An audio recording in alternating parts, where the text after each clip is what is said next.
नमस्कार दोस्तों, मैं हूँ रिचा और आप सुन रहे हैं audio book by Richa inspires. आज की ऑडियो बुक मेरी वेबसाइट के एक खास आर्टिकल पर आधारित है। The most common money mistakes that ruin your financial discipline in 2025, यानी 2025 की वो सबसे बड़ी मनी मिस्टेक्स जो आपकी फाइनेंशियल डिसिप्लिन को बर्बाद कर देती है। इस आर्टिकल का पूरा टेक्स्ट आप मेरी वेबसाइट पर भी पढ़ सकते हैं, जिसका लिंक आपको डिस्क्रिप्शन में मिल जाएगा। अब चलिए सीधे आज के टॉपिक की पहली और सबसे खतरनाक गलती की शुरुआत करते हैं। पैसे की गलतियों को समझना क्यों जरूरी है। फाइनेंशियल डिसिप्लिन हैबिट्स वह आधार है जो किसी भी इंसान की पूरी आर्थिक जिंदगी बदल सकता है। आज हम जिस दुनिया में रहते हैं वहाँ पैसे कमाना उतना मुश्किल नहीं है जितना उसे सही तरीके से संभालना। कई लोग बिना जाने ऐसी गलतियाँ कर बैठते हैं जो उनकी सेविंग्स, ग्रोथ और भविष्य की स्टेबिलिटी को नुकसान पहुँचा देती है। इसीलिए यह समझना जरूरी है कि फाइनेंशियल डिसिप्लिन कैसे बने, कौन सी हैबिट्स इसे मजबूत करती है और कौन सी गलतियां इसे तोड़ देती हैं। अगर आप भी अपने पैसे को सही दिशा में ले जाना चाहते हैं तो यह गाइड आपकी जिंदगी बदल सकता है।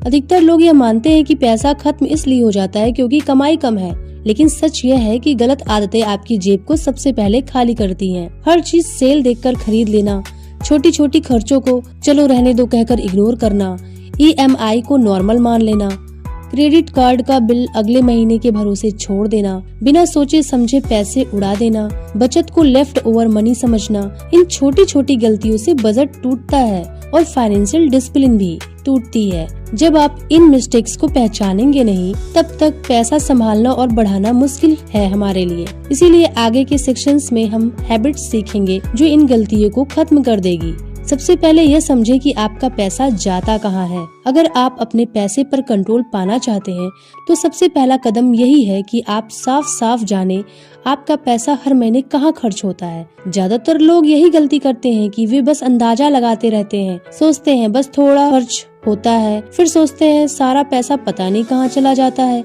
लेकिन पैसे और समय दोनों ही अंदाजे पर नहीं चलते। जब तक आपको अपने खर्चों की सच्चाई साफ दिखाई नहीं देगी, तब तक कोई भी बजट, कोई भी फाइनेंशियल प्लानिंग लंबे समय तक टिक नहीं पाएगी। यह अवेयरनेस आपकी फाइनेंशियल डिसिप्लिन की जड़ है।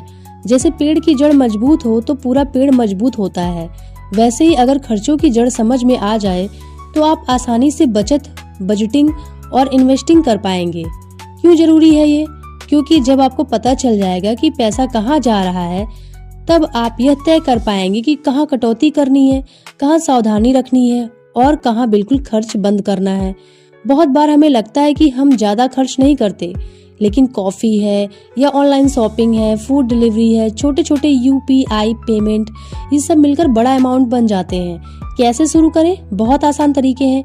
एक नोटबुक में दिन भर का खर्च लिखिए, या फोन में स्पेंडिंग ट्रैकर ऐप का इस्तेमाल करें, या महीने के अंत में बैंक UPI स्टेटमेंट बैठकर देखें।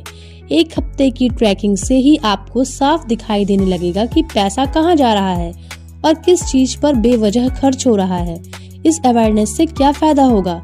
आपको पैसे पर कंट्रोल महसूस होगा, अनचाहे खर्च खुद कम होने लगेंगे, आपका सेविंग बिहेवियर खुद ब खुद इम्प्रूव होगा। हफ्तों में नहीं, पहले ही हफ्ते में फर्क महसूस होने लगेगा। याद रखिए, अगर फाउंडेशन मजबूत नहीं है तो फाइनेंशियल डिसिप्लिन कभी स्थिर नहीं रह सकता। इसीलिए सबसे पहले अपने पैसों की सच्चाई जानना सीखें। यहीं से फाइनेंशियल फ्रीडम और बेटर मनी हैबिट्स की शुरुआत होती है। अगला टॉपिक है एक आसान बजट रूल जो आपकी पूरी फाइनेंशियल लाइफ बदल सकता है। अगर आपको लगता है कि पैसा संभालना मुश्किल है तो 50-30-20 बजट रूल आपके लिए सबसे आसान और शक्तिशाली शुरुआत है। इससे न दिमाग पर जोर पड़ता है, न आपको कोई कॉम्प्लिकेटेड कैलकुलेशन करनी होती है। यह रूल कहता है कि आपकी इनकम को 3 साफ हिस्सों में बांट दीजिए। 50% नीड्स यानी जरूरी खर्चे के लिए रखिए। इसमें वे खर्चे आते हैं जिन्हें टाला नहीं जा सकता, जैसे घर का किराया, EMI, बिजली, गैस, किराना, दवाइयाँ, स्कूल फीस आदि। ज्यादातर लोग 50% की जगह 70 से लेके 80% पैसा यही उड़ा देते हैं। फिर बचत और गोल्स सिर्फ सपने बनकर रह जाते हैं। अगर आपका नीड्स वाला हिस्सा 50% से ज्यादा जा रहा है तो इसका मतलब है कि आपकी लाइफस्टाइल इनकम से ऊपर है और आपको यहाँ हल्की सी कटिंग करनी ही पड़ेगी। 30% वांट्स इच्छाएं शौक के लिए रखिए। यह वह हिस्सा है जिस पर हम जरूरत से ज्यादा खर्च कर देते हैं, जैसे बाहर खाना खाना, ऑनलाइन शॉपिंग करना, movies, trips, hobbies, makeup, gadgets आदि लेने के लिए खर्च कर देते हैं। वांट्स को रोकना मुश्किल भी लगता है, लेकिन 30% में इसे कंट्रोल करना फाइनेंशियल डिसिप्लिन बनाने का पहला बड़ा कदम है। 20% सेविंग्स और इन्वेस्टमेंट्स के लिए रखिए, जिससे आपका भविष्य सुधर सकता है, संवर सकता है। आपकी इनकम का यह हिस्सा सबसे जरूरी होना चाहिए, क्योंकि आपको इमरजेंसी से बचाता है। यही आपको फाइनेंशियली फ्री भी बनाता है और यही आपको मानसिक शांति भी देता है। 20% सेविंग का मतलब SIP, RD, FD, insurance, emergency fund या कोई भी फाइनेंशियल गोल। यानी 20% सेविंग का मतलब है आप इस पैसे को कहीं भी बचत करिए, चाहे बैंक में जमा कीजिए। इस रूल की खूबसूरती यही है कि बिना किसी दबाव के आपको साफ पिक्चर मिल जाती है कि कहाँ जरूरत है और कहाँ लग्जरी है और कहाँ फ्यूचर है। एक बार जब आप 50-30-20 रूल का उपयोग कर देते हैं, आपको रोज पैसे का स्ट्रेस कम होने लगता है। आपका पैसा आपके कंट्रोल में आता है, न कि आप पैसे के चक्कर में तनाव में जीते रहते हैं। और सबसे जरूरी बात, यह रूल आपको यह सिखाता है कि सही जगह खर्च करो, सही जगह बचत करो, और यही फाइनेंशियल डिसिप्लिन का असली फाउंडेशन है। पैसे का ट्रैक रखने से पैसा बचना शुरू होता है। जैसे पैसा बचाने की सबसे बड़ी ताकत यह नहीं है कि आप कितना कमाते हैं, बल्कि यह है कि आपको पता होना चाहिए कि आपका पैसा कहाँ जा रहा है। अधिकतर लोग यही गलती करते हैं कि वे सोचते हैं मुझे तो पता है मैं कहाँ खर्च करता हूँ, लेकिन जब असली हिसाब सामने आता है तो 30 से 40% खर्च ऐसे निकलते हैं जिनका उन्हें अंदाजा भी नहीं होता। यही वजह है कि money tracking financial discipline habits की सबसे बड़ी और सबसे जरूरी आदत है। ट्रैकिंग आपकी सोच बदल देती है। जब आप रोज 150 रुपए का स्नैक, 250 रुपए की रैंडम ऑनलाइन शॉपिंग कर लेते हैं या 300 रुपए का कैब राइड नोट करते हैं, तो दिमाग खुद पूछता है, क्या यह खर्च जरूरी था? क्या मैं इसको कम कर सकता हूँ? क्या मेरी जीने की क्वालिटी बिना इस खर्च के भी सेम रहेगी? यही सवाल आपको डिसिप्लिन की तरफ ले जाते हैं। ट्रैकिंग से आपको 3 बड़ी क्लैरिटी मिलती है। कौन कौन से खर्च साइलेंटली पैसे खा रहे हैं, ऐसे खर्च जिन्हें आप छोटा समझकर इग्नोर करते हैं, लेकिन महीने के अंत में वही सबसे बड़ा यह रकम आपका खत्म कर देते हैं या सबसे ज्यादा पैसा खा जाते हैं। जैसे चाय, कॉफी, ऑनलाइन स्नैक्स है या सब्सक्रिप्शंस ले लेते हैं लोग कोर्सों के और उसे फिर कोर्स को पढ़ते नहीं है। रैंडम गिफ्टिंग, फूड डिलीवरी हो गई, कैब राइडिंग हो गई, ये सारी चीजों पर हम लोग ज्यादा से ज्यादा पैसे खर्च कर देते हैं और हमको पता भी नहीं चलता। ट्रैकिंग इन्हें आपकी नजर में लेकर आता है। कौन से खर्च आसानी से कम किए जा सकते हैं? जब पूरा हिसाब सामने होता है तो तुरंत दिख जाता है। कौन से खर्च लाइफस्टाइल से जुड़े हैं जिन्हें थोड़ा कम किया जा सकता है? कौन से खर्च इमोशनल है, जैसे अगर हम बोर हो रहे हैं उसके लिए कुछ कर लिया, या मूड स्ट्रेस में किए गए खर्चे? कौन से खर्च रियल जरूरत है? इससे आपको एक साफ डायरेक्शन मिलती है कि कहाँ पे कटौती से पैसे बच सकते थे या हम बचा सकते हैं। किस जगह हल्की कटिंग से भी बड़ी सेविंग हो जाती है। तो महीने में 4 बार अगर हम बाहर खाना खाने चले गए तो उसे भी कम कर सकते हैं ना। 5 कैब राइड्स की जगह ऑटो ले लेना, यानी जब हम कैब राइड बुक करते हैं तो उसमें ज्यादा पैसे देने होते हैं, तो आप ऑटो ले सकते हैं। तो इस तरह से छोटी छोटी कटिंग करके आप अपने पैसे को सेव कर सकते हैं। इतना छोटा बदलाव करके भी आप हर महीने 1500 से 3000 रुपए बचा सकते हैं, जो साल भर में 18,000 से 36,000 बन जाता है। आपकी छोटी छोटी आदतें कंपाउंड होकर बड़े सेविंग्स देती हैं। अब आप पूछोगे ट्रैकिंग कैसे करें? तो सबसे आसान तरीका, आप 3 में से कोई भी तरीका चुन सकती हैं। एक छोटा नोटबुक ले लीजिए, उसमें रोज आप 3 से 4 मिनट 5 मिनट आप लिखो कि कहाँ पे कितना खर्चा हुआ। फोन की नोट्स ऐप यूज कर लो, उस नोट्स ऐप में आप डेली अपना जब भी जो भी खर्च करो उसको उसमें नोट कर दो। स्पेंडिंग ट्रैकर एप्स का यूज कर लो, जैसे वॉलनट हो गया, मनी मैनेजर आदि, ये सारी चीजें यूज कर लो। बस हर खर्च को लिखो, आप चाहे जहाँ लिखो, चाहे मोबाइल में लिखो, चाहे आप एक नोटबुक में लिखो, आप कहीं लिखो, चाहे वो आप 10 रुपए का ही खर्च क्यों ना करो, चाहे आप 5 रुपए का ही खर्च क्यों ना करो, उसको बस लिखो। सिर्फ 15 दिनों में आपको समझ आ जाएगा कि आपके पैसे की लीकेज कहाँ हो रही है, और जब लीकेज बंद होती है तो सेविंग्स अपने आप बढ़ने लगती है। यही हैबिट डिसिप्लिन की जड़ बनती है। जो लोग अपने पैसे का हिसाब रखते हैं वे बिना एक्स्ट्रा मेहनत किए भी ज्यादा बचत करते हैं, बेहतर फाइनेंशियल डिसीजन लेते हैं, स्ट्रेस फ्री लाइफ जी पाते हैं, लॉन्ग टर्म गोल्स जल्दी हासिल कर लेते हैं। ट्रैकिंग छोटी हैबिट है, लेकिन फाइनेंशियल फ्रीडम का पहला कदम यही है। 24 घंटे रुककर खर्च करने से फिजूल खर्ची अपने आप आधी हो जाती है। कैसे? चलिए सुनते हैं। इम्पल्स बाइंग मतलब बिना सोचे समझे अचानक एक्साइटमेंट में कुछ भी खरीद लेना। आज के समय में यही सबसे बड़ा दुश्मन है फाइनेंशियल डिसिप्लिन का। आपको लगता है कि 299 की छोटी चीज है, ले लेते हैं, लेकिन ऐसी छोटी छोटी खरीदारी मिलकर महीने में 2000 से 5000 तक पहुंच जाती है और आपको पता भी नहीं चलता। ऐसी आदत को रोकने का सबसे आसान तरीका है 24 आवर रूल। खरीदने से पहले एक दिन रुकिए। जब भी आप कुछ खरीदने जा रहे हो, ऑनलाइन या ऑफलाइन, अमेजन हो या किसी भी शॉप से, तो बस खुद से कहें, अगर मुझे सच में जरूरत है तो मैं इसे 24 घंटे बाद भी खरीद लूंगा या खरीद लूंगी। ये छोटा पॉज आपके दिमाग को 3 बड़ी क्लैरिटी देता है। एक्साइटमेंट शांत हो जाती है। इम्पल्स खरीदारी हमेशा उत्साह, भावनाओं और तुरंत डोपामाइन से आती है। 24 घंटे रुककर आप उस इमोशनल एक्साइटमेंट को कम कर सकते हैं। जब भावनाएं शांत होती हैं तो डिसीजन 100% साफ हो जाता है। असली जरूरत और चाहत का फर्क पता चलता है। 24 घंटे बाद आप समझ जाते हैं मुझे इसकी जरूरत थी या बस मूड में खरीदने वाला था। सच्चाई यह है कि 70% इम्पल्स परचेस 24 आवर्स बाद बेकार लगती है। आप पैसे बचाने लगते हैं बिना कोई सेक्रीफाइस किए। यह रूल आपकी सेविंग्स को इफर्टलेसली बढ़ाता है क्योंकि आप अननेसेसरी चीजें खरीदना बंद कर देते हैं। आपकी खरीदारी सोच समझकर होती है। बजट ऑटोमेटिकली कंट्रोल में आ जाता है और सबसे अच्छी बात, आपको ऐसा नहीं लगता है कि आप खुद को रोक रहे हैं। रियल लाइफ एग्जाम्पल जो कि बहुत रिलेटेबल है आपके लिए, आपसे बहुत जुड़ा हुआ है। चलिए सुनते हैं। मान लीजिए आपने अमेजन पर 899 रुपए का कोई गैजेट देखा। पहले एक्साइटमेंट में बाय पर क्लिक करना आसान है, आपने कर दिया, लेकिन जब आप खुद को कहते हैं चलो 24 आवर्स या 24 घंटे बाद देखते हैं, तो 90% चांसेस है कि अगले दिन वो चीज उतनी जरूरी नहीं लगेगी। आपकी बचत बिना किसी एक्स्ट्रा मेहनत या सेक्रीफाइस के हो जाती है। 24 आवर रूल के साथ एक और ट्रिक, अगर आप इम्पल्स स्पेंडिंग से बहुत परेशान है, यानी कोई चीज देखते ही बस एक्साइटमेंट में खरीद लेते हैं, तो ये 2 चीजें करें। विश लिस्ट का इस्तेमाल करें। खरीदने के बजाय आइटम को विश लिस्ट में डाल दें। विश लिस्ट में सामान देखना फ्री है और इम्पल्स भी शांत हो जाता है। फोन से शॉपिंग एप्स हटाकर ब्राउजर से यूज करो।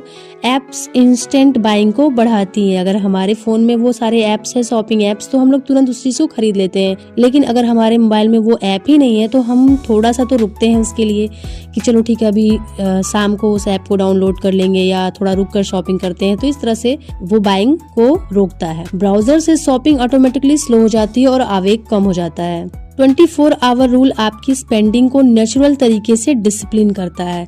न आपको खुद को रोकना पड़ता है, न कोई गिल्ट बनता है, न कोई एक्सेल सीट की जरूरत पड़ती है। बस एक दिन रुकिए, आप खुद पैसे बचते देखेंगे। डेब्ट से दूर रहें। जब तक बेहद जरूरी ना हो, किसी भी तरह का किसी से कोई भी पैसे उधार ना लें, लोन ना लें। कर्ज, लोन, EMI और क्रेडिट कार्ड का बिल आपकी फाइनेंशियल डिसिप्लिन को अंदर से कमजोर कर देता है। शुरुआत में EMI छोटी लगती है, लेकिन धीरे धीरे यह आपकी इनकम को खा जाती है और आपके गोल्स दूर होते जाते हैं। अक्सर लोग बिना सोचे समझे EMI पर चीजें खरीद लेते हैं। मोबाइल हो गया, फर्नीचर, गाड़ी, यहाँ तक कि महंगे कपड़े भी। लेकिन सच्चाई यह है कि EMI आपका फ्यूचर इनकम खाती है, यानी आप आज की कंफर्ट के लिए कल की फ्रीडम बेच देते हैं। अगर आपको फाइनेंशियल डिसिप्लिन चाहिए तो सबसे पहला कदम है कर्ज से जितना दूर हो सके दूर रहिए। चलिए समझते हैं क्यों। डेब्ट आपकी माइंड पीस छीन लेता है, यानी आपकी मानसिक शांति को छीन लेता है। हर महीने का EMI रिमाइंडर व्यक्ति को मेंटल प्रेशर देता है। आप कमाते हैं लेकिन पैसा आपकी जरूरतों के बजाय बैंकों को चला जाता है, या आपने जहाँ से भी लोन लिया है, जहाँ से भी उधार लिया, वहाँ चला जाता है। धीरे धीरे स्ट्रेस बढ़ता जाता है और जो हमारी डिसीजन मेकिंग भी खराब होती जाती है। EMI आपकी फ्यूचर चॉइस को सीमित कर देती है। माना कि आप कैरियर बदलना चाहते हैं या कोई नया स्किल सीखना चाहते हैं, लेकिन अगर EMI हर महीने सिर पर है। EMI का मतलब होता है कि अगर हमने किसी से लोन लिया है या पैसे उधार लिए हैं तो उन्हें किस्तों में जब हम उनको लौटाते हैं तो वो EMI कहलाती है। तो अगर EMI हमारे सिर पर हर महीने आ जाती है तो हम रिस्क नहीं ले पाते, क्योंकि कर्ज हमें फंसा देता है। हम नहीं सोच पाते हैं कि हम कुछ नया कैसे करें, हमें समझ ही नहीं आता, क्योंकि हमारे सारे पैसे तो चले जा रहे हैं EMI पर, या फिर हमने जहाँ से उधार लिया है उनके पास, तो हमारे पास पैसे ही नहीं बचते कि हम कोई नया स्किल सीख सके या कुछ कर सके नया। क्रेडिट कार्ड का गलत उपयोग फाइनेंशियल ट्रैप है। क्रेडिट कार्ड यूजफुल है, लेकिन तभी जब आप पूरा अमाउंट समय पर चुका सकें, वरना इंटरेस्ट इतना ज्यादा होता है कि महीनों की मेहनत बर्बाद हो जाती है। ज्यादातर लोग मिनिमम पे आउट करके फंस जाते हैं और डेप्ट बढ़ जाता है। डेप्ट फ्री लाइफ ट्रू फ्रीडम दिलाता है। जब आपकी इनकम का हर रुपया आपके कंट्रोल में होता है, तभी असली फाइनेंशियल डिसिप्लिन बन पाती है। डेप्ट फ्री लाइफ आपको मेंटल पीस, बेटर प्लानिंग और स्ट्रॉन्ग सेविंग्स देती है। कब लोन लेना ठीक है? रेयर केस में, यानी कभी कभी, केवल 3 स्थितियों में जब लोन इन्वेस्टमेंट कहलाता है तब आप लोन ले सकते हैं। जैसे अगर आपको एजुकेशन लोन लेना हो तो एजुकेशन लोन आप लेंगे तो फिर आगे चल के वो आपके काम आएगा ना, उससे आप जो भी चीजें सीखेंगे उससे फिर आगे चल के आप अर्न कर पाएंगे, तो इससे आपकी अर्निंग बढ़ेगी। बिजनेस लोन, इसमें क्या होता है कि आपका जो प्रॉफिट अगर बढ़ रहा है तो धीरे धीरे करके आपका जो बिजनेस में लोन लिया गया है वो आपके लिए प्रॉफिटेबल हो सकता है। होम लोन, उससे एसेट बनता है। बाकी 95% लोन्स सिर्फ खर्चे हैं, जरूरत नहीं। जितनी जल्दी आप कर्ज से छुटकारा पाते हैं या उससे दूरी बनाते हैं, उतनी जल्दी आपकी फाइनेंशियल डिसिप्लिन मजबूत होती है, सेविंग्स बढ़ती है, स्ट्रेस कम होता है और आपका मनी कंट्रोल वापस आपके हाथ में आ जाता है। Build a habit of savings before spending. पहले बचत करो फिर खर्च करो, इस आदत को मजबूत बनाओ। अगर आप सच में फाइनेंशियल डिसिप्लिन बनाना चाहते हैं तो यह सबसे जरूरी आदत है। पैसा आने के बाद पहले बचाओ, फिर जो बचे वो खर्च करो। ज्यादातर लोग इसका उल्टा करते हैं, पहले खर्च कर लेते हैं फिर बचत का सोचते हैं, लेकिन हकीकत यह है कि खर्च कभी कम होता ही नहीं है और महीने के आखिर में बचत के लिए कुछ बचता भी नहीं है। इसीलिए दुनिया के सारे सक्सेसफुल लोग पे योरसेल्फ फर्स्ट वाली आदत अपनाते हैं। मतलब जैसे ही सैलरी आए, इनकम आए, पेमेंट आए, सबसे पहले अपनी बचत अलग कर दो। यह आदत आपके पैसे को कैसे बदल देती है? सेविंग एक मैंडेटरी बिल बन जाती है। जैसे बिजली बिल हो गया, पानी का बिल हो गया, आप टाइम पर भरते हो, वैसे ही सेविंग्स भी आपका पहला बिल बन जाता है और इससे सेविंग्स आदत के रूप में सेट हो जाती है, मजबूरी की तरह नहीं, एक मजबूत सिस्टम की तरह।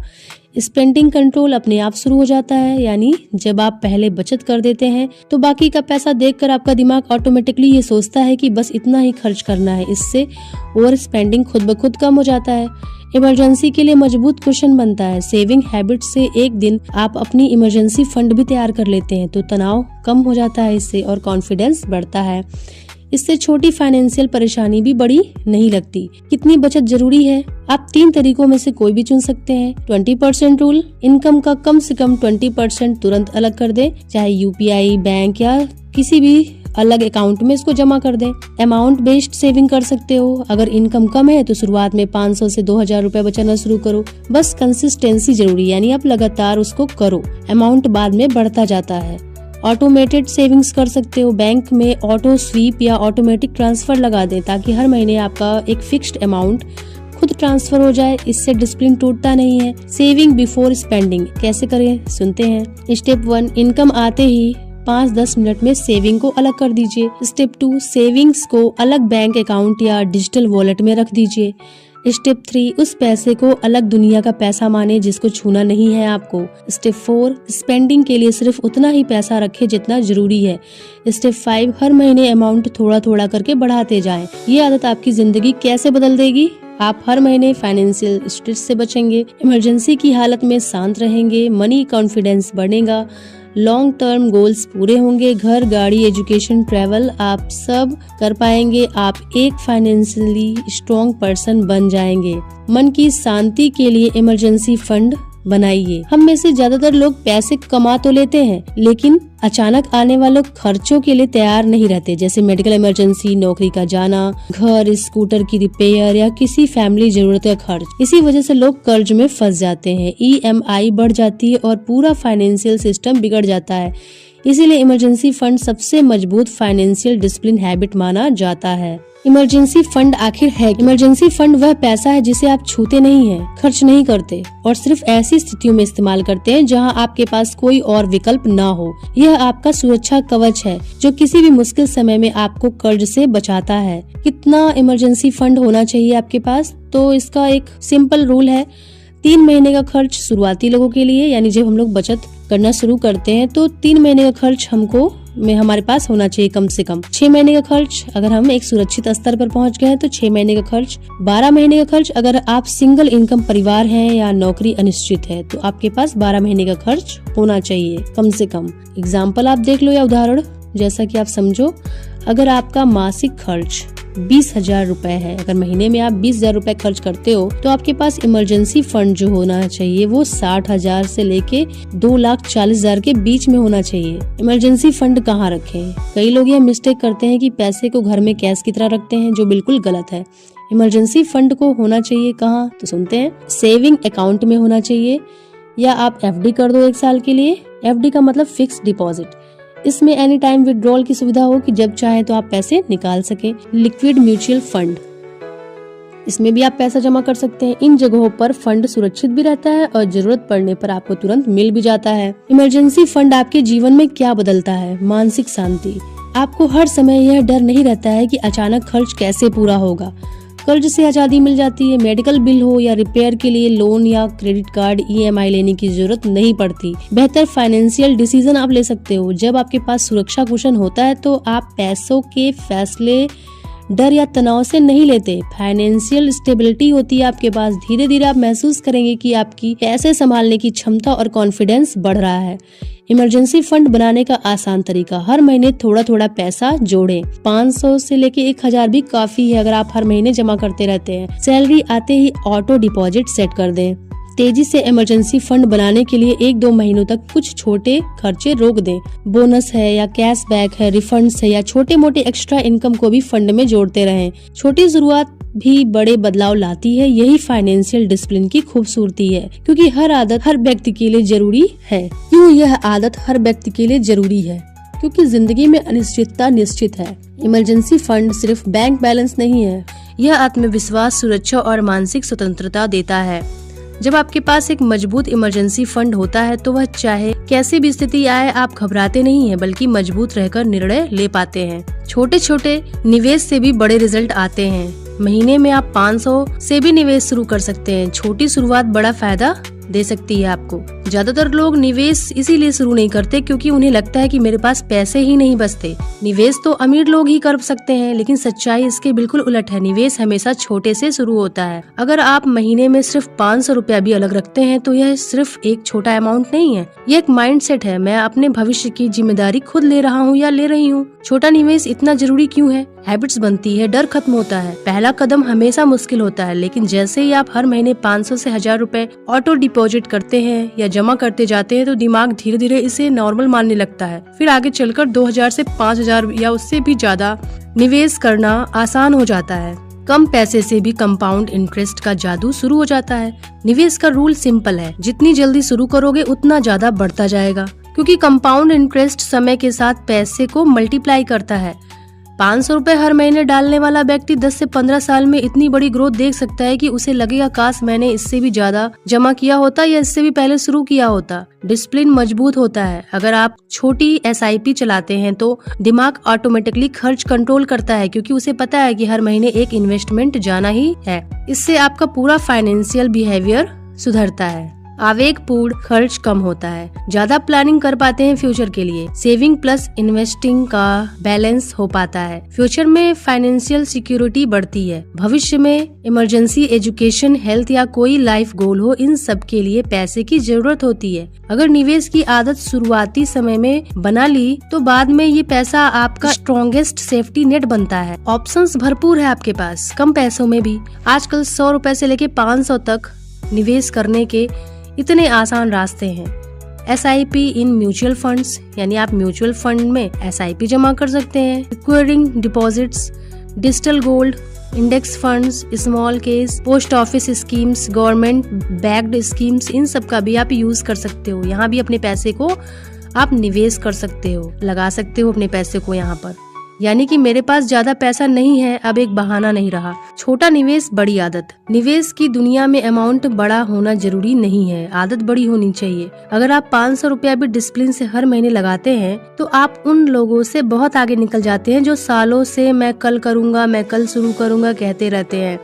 निवेश की आदत आज से ही शुरू करें, चाहे रकम कितनी भी छोटी क्यों ना हो। यही हैबिट आगे चलकर फाइनेंशियल फ्रीडम की नींव बनती है। हर हफ्ते अपनी प्रगति को ट्रैक कीजिए, यानी जो आपका प्रोग्रेस है उसको ट्रैक करना है आपको हर हफ्ते। फाइनेंशियल डिसिप्लिन एक दिन में नहीं बनती, ये छोटी छोटी वीकली इम्प्रूवमेंट से बनती है। इसीलिए हर हफ्ते 10 से 15 मिनट निकाल कर अपने पैसे की समीक्षा करना एक गेम चेंजर हैबिट है। Why weekly tracking methods? सिर्फ हफ्ते में एक बार देखने से क्या बदल जाता है? क्योंकि हफ्ता इतना छोटा होता है कि गलती जल्दी पकड़ में आ जाती है, और इतना बड़ा होता है कि सुधार का मौका भी दे देता है। जब आप वीकली ट्रैकिंग करते हैं तो आपको तुरंत समझ आता है इस हफ्ते कहाँ ज्यादा खर्च कर दिया, कहाँ आप खुद को रोक पाए, कितनी सेविंग्स की, कौन सी हैबिट इम्प्रूव हो रही है, कौन सी हैबिट बार बार ब्रेक हो रही है। यही अवेयरनेस आपको अगले हफ्ते बेहतर डिसीजन लेने में मदद करती है। कैसे ट्रैक करें? बहुत ही आसान तरीके हैं। एक नोटबुक या डायरी रखिए, हर खर्च को उसमें लिखिए, छोटा हो या बड़ा। हफ्ते के अंत में कुल खर्च और कुल बचत जोड़कर देखें। एक सिंपल गूगल शीट्स बनाइए, डेली खर्च एक लाइन में लिखिए। वीक के आखिर में ग्राफ्स देखकर समझ आएगा कि ट्रेंड्स कैसा चल रहा है आपके खर्चे का। वीकली रिव्यू में किन बातों पर ध्यान देना है, कौन सा खर्च आवश्यक लगा, कौन सा अनावश्यक लगा, कौन सी खर्च कम किया जा सकता है। इस हफ्ते फाइनेंशियल डिसिप्लिन कैसा रहा, स्ट्रॉन्ग या वीक? क्या अगले हफ्ते कोई बड़ा खर्च आने वाला है? सेविंग टारगेट इस हफ्ते अचीव हुआ या नहीं? बस ये कुछ सवाल हैं जो आपके माइंडसेट को बदल देते हैं। आप अचानक डिसिप्लिन्ड फील करने लगते हैं क्योंकि आपको हर चीज की क्लैरिटी मिल जाती है। वीकली ट्रैकिंग का सबसे बड़ा फायदा, कंट्रोल वापस मिल जाता है। अधिकतर लोग इसीलिए परेशान रहते हैं क्योंकि उन्हें पता ही नहीं होता है कि पैसा गया कहाँ उनका। लेकिन जब आप वीकली रिव्यू करते हैं, पैसा कहाँ जा रहा है साफ दिखता है, गलतियाँ कहाँ हो रही हैं तुरंत पता चल जाता है आपको, इम्प्रूवमेंट कहाँ करनी है पूरी क्लियरिटी मिल जाती है। और सबसे बड़ा फायदा, आपका कॉन्फिडेंस बढ़ता है क्योंकि आप देख रहे होते हैं कि हर हफ्ते कुछ न कुछ प्रोग्रेस हो रहा है। भले ही छोटा ही हो रहा हो, लेकिन लगातार प्रोग्रेस हो रहा है। ये छोटी कंसिस्टेंट प्रोग्रेस आपको कुछ महीनों में बदल देता है। नेवर स्किप 2 वीक्स, यानी एक हफ्ता छूट भी जाए तो लगातार 2 हफ्ता बिल्कुल मत छोड़ना, क्योंकि जब 2 हफ्ते छूट जाते हैं आपका पूरा कंट्रोल और ट्रैकिंग पैटर्न टूट जाता है।